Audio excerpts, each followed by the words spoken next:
Hi, and welcome to Yoga at Go-Go. My name is Francesca, and I'm a yoga teacher. This podcast is dedicated to all the yoga passionate, but also to the yoga curious, who still maybe haven't tried yoga yet. I'm sharing my ideas, my thoughts, and experiences in the yoga world with you so that I can make this beautiful practice more accessible for all of you.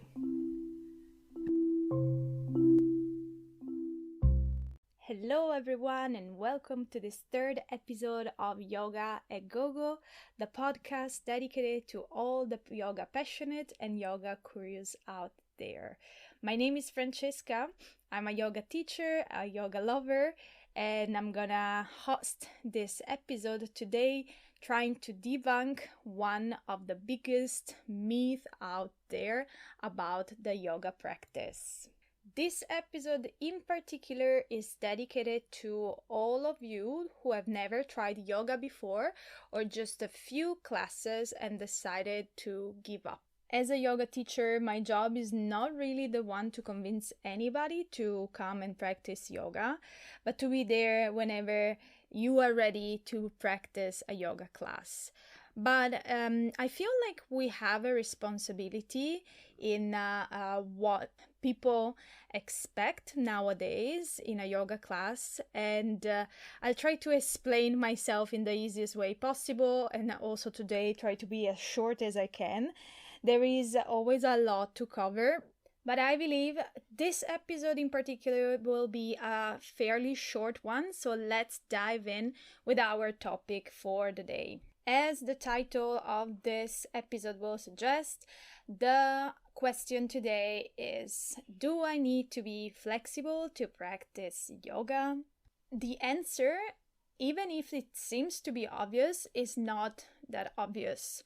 And the reason why it's not that obvious is because out there we are just bombarded with information that tell us everything else but that we don't need to be flexible to practice yoga.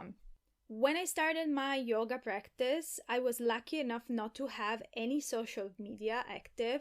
I didn't have Facebook because I deleted it some time before, and I didn't have Instagram because I've never had an account before that time. And I say I was lucky to not have any social media because I believe social media have a huge impact on our perception, our expectation of how things should look like. I would love to say for myself that this doesn't apply to me, but I'm pretty sure it does. And the reason why I say that is because right after I started my teacher training, actually when I ended my teacher training, I was suggested to open a Instagram and Facebook account to market my classes and to find eventually yoga jobs. And what happened when I did that was that I basically opened Pandora's box and I found out that there was a world of the incredibly flexible, incredibly skillful people doing yoga, and I didn't look anything like them. Of course, I'm not saying that I didn't know that there were people out there that were more flexible than me and stronger than me, but I think I would have been very discouraged if I by any chance had Instagram before my very first class and decided, for example, to type a simple word such as yoga online. What happened with social media is that we create our own bubble. And for example, for me, right after teacher training, I started to use Instagram and I started to follow some of the influencers in the yoga world. So what happened to me is that by just following one brand, I started to see more and more people similar to that brand, similar to that content that the brand was offering. And what the brand was offering was basically gymnasts and athletes doing yoga. Some of you that are maybe more into the Instagram yoga world might know what brand I'm talking about, but as is not relevant for the story, I'm not gonna name it. Because what I'm trying to say here is that basically even though I had my own yoga practice and I had also done a teacher training at that time, this started to be my reality. I started to see more and more of these people online and started at some point to believe that that was normal and that was yoga. Or to be more precise, that's what I was supposed to show in my Instagram account about yoga. And this was what was mainstream at the time. So anybody who will had a passion about yoga and will open an account talking about yoga will display this type of content, perpetrating the idea that that was the normality, and also considering what we normally show on our social media is the best of what we can do.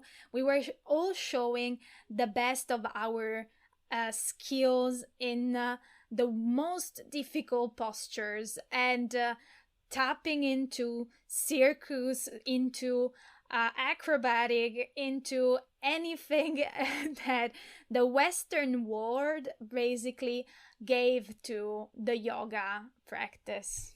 Long story short, what I'm trying to say here is even though social media such as Facebook, Instagram, and YouTube might have had a great impact for some people to start their yoga journey, and most probably these people were people that were already pretty comfortable in their body, for other people was actually very discouraging.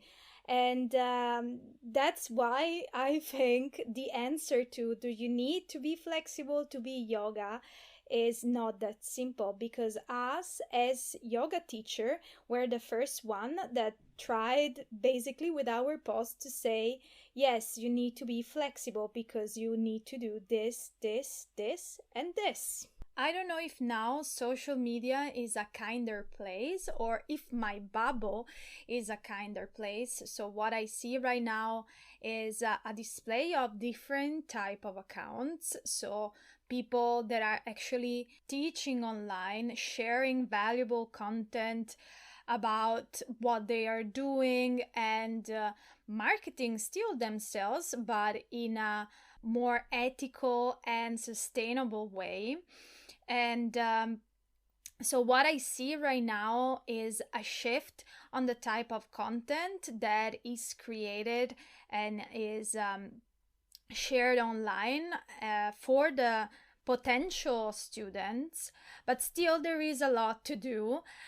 I'm the first one that sharing motivational post telling on my post, I was as flexible as a refrigerator and now I can do this.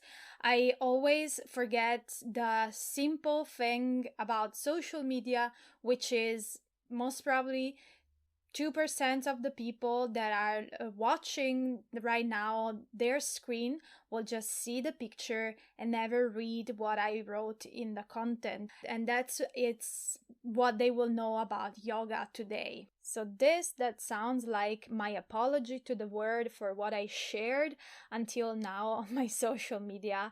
It's just my opinion on why most people believe that they need to be flexible to do yoga.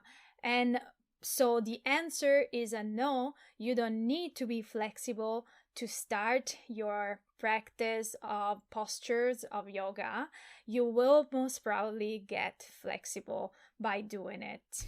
And you won't get just more flexible, you will get also stronger, healthier, and more aware of your body. I believe there is not a better workout, for lack of a better word, such as yoga, that will make you feel better in your body, in your mind, and make you learn so much about yourself.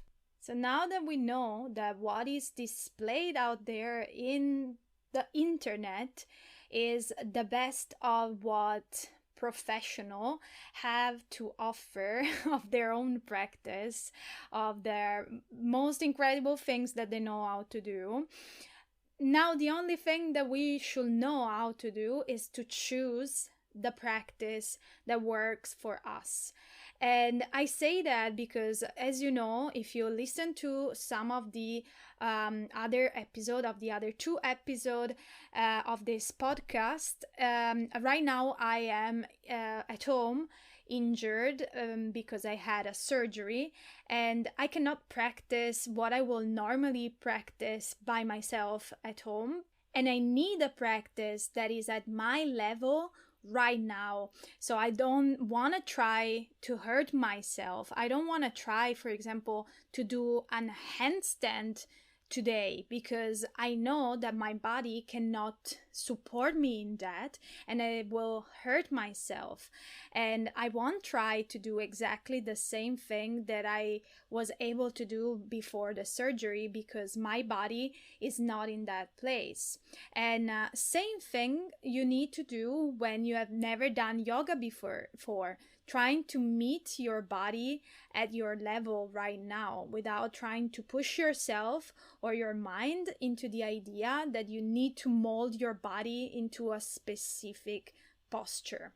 You can still challenge yourself without pushing yourself over that limit. Like, for example, today I practiced my gentle yoga, and it was already challenging for me to try to grab my foot with both hands, trying to grab my both knees close to my chest. And that was my challenge for the day. Tomorrow, that will be already a little easier than what it was today, but today was already challenging enough. And then you can step up your game. So always try to meet yourself in that place where you still challenge yourself, but you don't push yourself over that edge. So I hope with this episode I helped some of you to understand why they jump to the conclusion that they need to be flexible to practice yoga, which is a not true fact about yoga, but is the consequence of yoga, the flexibility in most cases. Hopefully some of you will be even encouraged by this episode to start or restart your yoga practice. And if you have any question, let me know. You can write me on the comments or follow me on Instagram at Francesca_Carossino and write me a DM.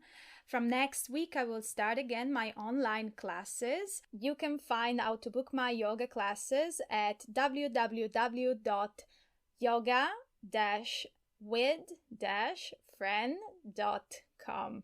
I know it's complicated as I said it, but it's easier to write it down, I promise you. And this is it for today with the Yoga a Go-Go. I wish you a wonderful rest of your day. Ciao.